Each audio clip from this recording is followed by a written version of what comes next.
That's right. This is a Cb500x, and this is my second Cb500x. Of course, I'm not counting this as mine because it's not. This one belongs to a chap named Dave Waka, and I am going to be riding this for him because he's moving to Arizona, and I'm going to be riding this bike for him out there because, you know, transportation is expensive, and while I'm riding it, basically the only thing I want is to get a flight back to DC, and he agreed to pay for it. So I'll be fronting all the hotels and stuff like that. So the other one that I had was not ABS, so this is a little bit heavier, but it's also a little bit safer, and I don't know how it behaves really. It's an excellent bike. I'm not used to the way it rides right now. This is the first time I'm riding it, and it's got a full fuel, full tank. The way you sit on it is a little bit different than the V-Strom. The V-Strom is a little bit, well, it's a lot larger. Physical presence is a lot larger. This one's a lot more nimble, but it takes a little bit of time to kind of get used to it. Also, you sit with your legs kind of further back. So on the V-Strom, you sit with a 90-degree angle on your legs, and on this one you sit with your legs a little bit further back than your knees. So it's a little bit more of a sporty ride when it comes to your lower half, but your upper half, it's very standard style, very upright. It's like the sit up and leg position, except you have your knees, your legs slightly bent. It's a comfortable position, and there's not as much wind protection on this bike. It's a very, yeah, the clutch is it's like so high up. I'm not used to it, but it's a good bike. It's a very simple bike, and I do admire this because oftentimes bikes these days have just gotten so expensive, and I wanted to test this thing out before I ride it cross country. So stay tuned for, eventually I'm going to give you a ride report how this motorcycle does going cross country, because it is kind of important. A lot of motorcycle journalists, and I don't consider myself a motorcycle journalist even though I do a lot of reviews and stuff, they don't talk about how a bike behaves in the long term, like when you put 50,000 miles on it, when you ride it cross country for long extended periods. It's really just a few days that they ride it and they put it away. So this is kind of like my opportunity to take this cross country and see how this sort of bike does as a long-term tourer. I will be putting quite a few miles. Let me see how many miles this thing has. It's only got 5,000 miles. And look at this, it's got a average miles per gallon. I love that. Okay, I'm not really sure what that is. So it's only got 6,000 miles. This thing has only got 6,000 miles. Incredible. When you sit on it, you sit like kind of like on top of the bike instead, like in the bike with the V-Strom. The V-Strom, like the tank is like all the way up here. That creates the feeling that you are sitting more inside the bike, and of course the dash on the V-Strom is like higher up. Everything is higher up. That makes it much more comfortable for riding cross country, but around town this is a much better bike. This also gets better gas mileage than the V-Strom, but I do prefer the inline twos like this. But the V-Strom is a bike that's better for riding on the street if you want to ride aggressively, because the way the V-twin makes power, it's a very broad sort of power curve, so it's got power everywhere. This one is more peaky, but not by much. Like you would have to be grasping at straws to kind of not be able to like keep up with a V-Strom. Like this should be able to keep up with a V-Strom. It's slightly smaller, but it is very flexible. It's the sort of bike that would make a great commuter for anybody in any location. And look at that, it's very well sorted out. The brakes are excellent. This guy needs to...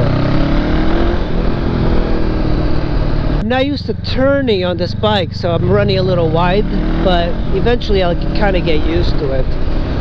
I do love the digital dash. It's very simple, it's very cheap, but when you consider the V-Strom's dash, you can see how much more modern this feels. What does this do?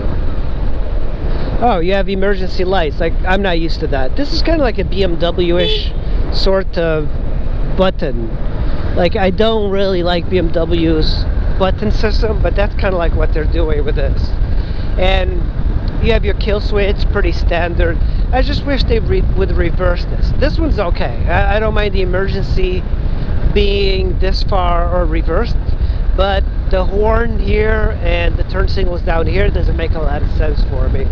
Previous Cb500, I noticed that the suspension was lacking, and most of these economy entry-level dual sport / adventure bikes, the suspension is always lacking because you have to save money somehow. So that means that manufacturers are not going to put a lot of work into suspension, and it seems like the people, man, really good brakes.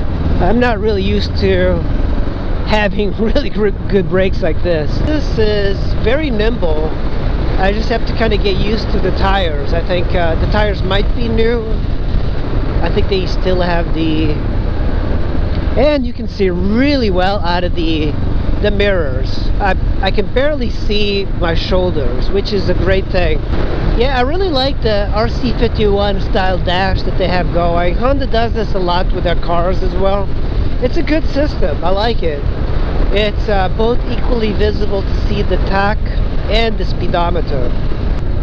It's a nice color. I'm going to show you guys. It kind of looks like very Minecraft looking. The little windscreen doesn't do much for you though. It helps.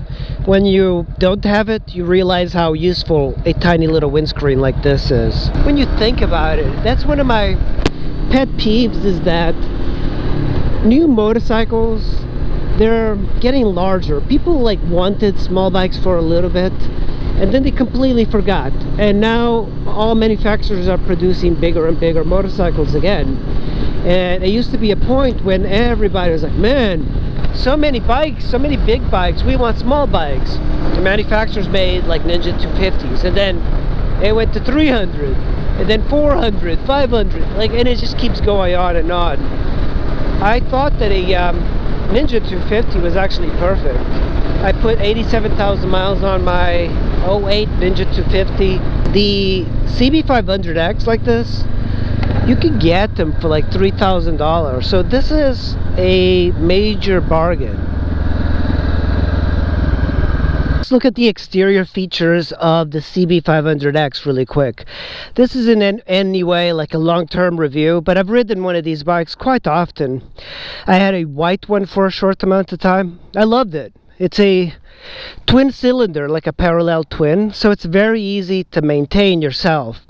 There is a difference between this bike and the NC700X. This one's a lot more like a motorcycle. The NC700X feels very lazy compared to this engine. I am a fan of these inline 2s. You can see that the front suspension, it's a conventional sort of suspension, and it's very lacking. I think as you push this bike, you will see that you can tell it's a budget bike based on the suspension alone. It's got a single-sided disc brake, and you can see the ABS right here. It's very large, the disc brake. You don't need any more than that. It is nice having the double-sided discs. I think it look better, and they're a little bit better, I think, but the braking on this is fantastic. And with the ABS, it really just helps out quite a bit. And when you look at it, you can see the two header pipes coming in. You also have the engine oil, very easy to get to. You don't even have to use any tools. You can just use your hand. It's got some protection at the bottom here, which is better than my V-Strom, because you can go on gravel roads on this thing and be okay with some rocks hitting it. It is plastic and it's fading a little bit. For the paint scheme, this is nice. It's a flat black or grayish sort of color with the Minecraft X. It's I think it looks good. You know, this bike actually would look good in camo as well. The engine is pretty good. It's a 500cc. He's got an aftermarket exhaust that sounds pretty good. I don't know much about these. The Cb500x that I had before had the stock exhaust and it was pretty quiet. This gives it a nice little sound. Let's look at the rear. Nothing special about the rear. You just have the disc brakes. The pads are good. Registration is in Maryland, of course, where I'm at. And you can see he removed the grab rails for the passenger. And he put this on to hold the top case. Top cases are always really nice to have because they don't give you the width of the side cases and you can split traffic. But I do prefer keeping luggage lower on the bike because, you know, the center of gravity is slightly lower.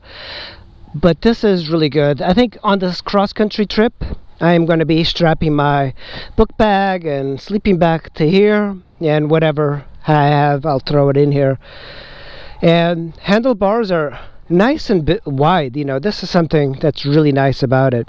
Also, it has this could be kind of an annoyance because there's only one key, and this is the Honda, like the anti-theft thing that they do. So if you ever need to get a new key, it's a pain in the ass. So you have to make sure you don't lose this. So it's very simple. It's water cooled.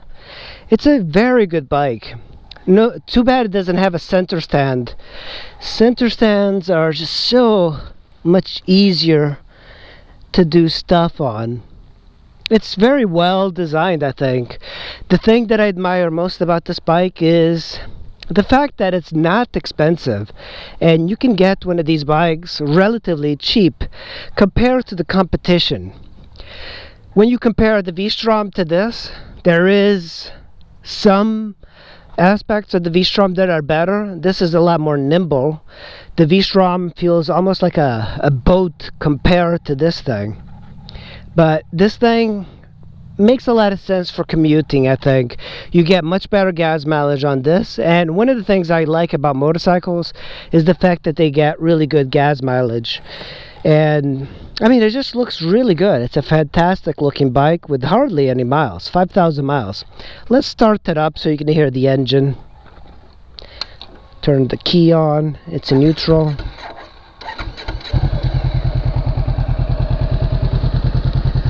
And that's, I don't know if you guys can hear it, but it's pretty quiet. I do like the exhaust. It's kind of like this two-header thing. Or let me crank it up. Sounds pretty good. It's a quiet engine. Like, you're not going to be... I think what I like about this bike as well is the fact that it's a bike that kind of flies under the radar. It's a bike that flies under the radar, so it's not going to impress all the sport bike guys, because, you know, sport bike guys are just into the performance and the horsepower, and I used to be one of those guys. I really enjoy sport bikes. One of the things that annoys me about motorcycle journalists and journalists in general is that they'll take one of these bikes with the 100 miles, and they'll ride it for a few hundred miles and talk about how the suspension is great.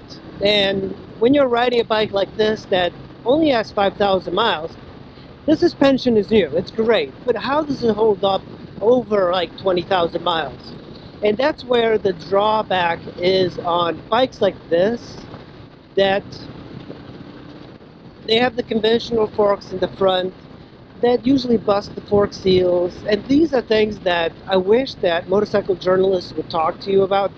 Because when I buy a motorcycle, even though I'm spending $4,000 on the motorcycle, I want it to be reliable. I don't want to constantly be like fixing things up. And I think that's the reason I was drawn to the V-Strom, and I'm drawn to the Japanese variety of motorcycles, because they're so easy to maintain, and even when you have to fix stuff, it's very cheap. Now, it's not the same thing for BMW, Ducatis, Aprilias, and things like that. They're great bikes when they're working. But something like this, Cb500, oftentimes you don't have to do a lot of maintenance to these. You just, keep riding them. Another thing that people do with these bikes, the 500s, they're very popular for guys who want a lighter Africa Twin. So you can get a Africa Twin for $15,000, and that bike is a pig. I'm sure it's a nice bike. I've not ridden the new ones. I've ridden the old ones, and they just weigh so much. So what they do is they have a Dakar Rally kit for this bike that completely changes this more into a adventure bike. So you can get like better suspension, 21-inch front wheel, some different plastic. Basically it's a lot of suspension changes on this. So you are making a lighter Africa Twin. But I believe that Honda probably is going to be coming out with a lighter, smaller Africa Twin. So I don't see much point in spending, I forgot how much, it might be like $1,500 for a Africa Twin kit for this CB500. It feels very good to ride this bike. It's so upright and so casual. Oh god, this guy's going slow. Yeah. It's a very casual bike. I think one of the things I like about motorcycles too is the ability of riding slow when you want to, because with a fast bike, I want to ride fast. Like, I can't really be like putting around. I feel like I have to go faster. This bike, I'm going 32 miles an hour, and I'm not that annoyed that I can't go faster because this guy in front of me. Another nice thing about this bike is that there's not a lot of heat coming around the gas tank. A lot of bikes I've had, especially Hondas, they've had a lot of heat coming through the gas tank because the way they designed the engines. But this one feels very cool between the legs, and that's always a good thing. Yeah, man, brakes are really good. You could almost get in trouble with the brakes. Shifting is a little notchy on this thing. I don't know if this is a Honda thing just with this bike, but the previous bike I had was also kind of notchy. And oftentimes you just need firmer shoes. You don't need like to change the oil or whatever. Well, guys, that's my little preview of the Cb500X that I'll be taking cross country from DC to Arizona. And I hope you stick around to watch this trip.